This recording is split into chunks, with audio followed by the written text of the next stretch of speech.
শনিবার রাতেই উত্তপ্ত হয়ে ওঠে মধ্যপ্রাচ্যের কূটনৈতিক পরিস্থিতি। ইরানের ফোর্দা, নাতাঞ্জ ও ইস্পাহান এই তিনটি গুরুত্বপূর্ণ পারমাণবিক স্থাপনায় বিমান ও ক্ষেপণাস্ত্র হামলা চালিয়েছে যুক্তরাষ্ট্র। এই হামলার মাধ্যমে ইরান ইসরায়েল চলমান সংঘাতে সরাসরি জড়িয়ে পড়ল যুক্তরাষ্ট্রের ট্রাম্প প্রশাসন।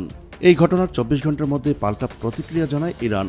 রোববার সকালে তেহরান থেকে ইসরায়েলকে লক্ষ্য করে একাধিক ব্যালিস্টিক ক্ষেপণাস্ত্র ও ড্রোন ছোড়া হয়।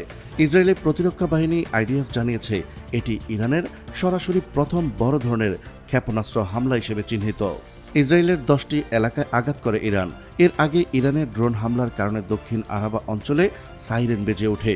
ইসরায়েল যুক্তরাষ্ট্রের সাথে একাই কিভাবে লড়ে যাচ্ছে ইরান তা জানাবো আজকের এই ভিডিওতে। চলুন শুরু করা যাক। আইডিএফ জানিয়েছে রোববার সকালের দিকে কেন্দ্রীয় ও উত্তর ইসরায়েলের বিভিন্ন এলাকায় সাইরেন বাজতে শুরু করে।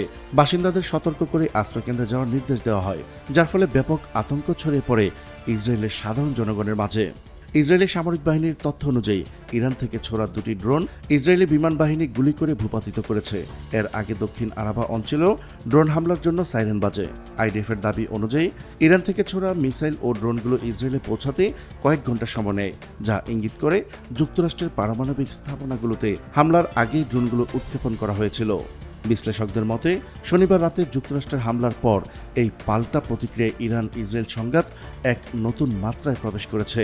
উত্তেজনার পারদ আরও চড়েছে, যা পুরো মধ্যপ্রাচ্য অঞ্চলে অনিরাপত্তা ও অস্থিরতার আশঙ্কা বাড়িয়ে দিয়েছে।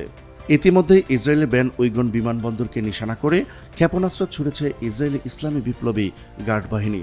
বার্তা সংস্থা তাসনিম লিখেছে, বেশ কিছু গবেষণা কেন্দ্র, সহায়তা ঘাঁটি এবং বিভিন্ন স্তরের নিয়ন্ত্রণ ও কমান্ড সেক্টরকেও নিশানা করেছে ইরান। বিপ্লবী গার্ড বাহিনী জানিয়েছে এই হামলায় তরল ও কঠিন জ্বালানি চালিত উভয় ধরনের দূরপাল্লার ক্ষেপণাস্ত্র ব্যবহার করা হয়েছে। ইরানে মার্কিন হামলার ঘটনার সময় এশিয়ার বাজার খোলামাত্রই বিশ্বজুড়ে জ্বালানি তেলের দাম বেড়ে যেতে পারে বলে আশঙ্কা করা হচ্ছে। ক্রিস্টাল এনার্জির প্রধান নির্বাহী জানিয়েছেন, যুক্তরাষ্ট্রের এই হামলার সংঘাতে এক নতুন মাত্রা নিয়ে গেছে এবং অনেকেই মনে করছেন এতে পরিস্থিতি আরও খারাপ হবে।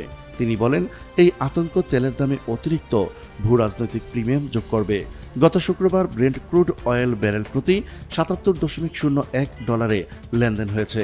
এই জ্বালানির দাম গত এক মাসে প্রায় 20% বৃদ্ধি পেয়েছে।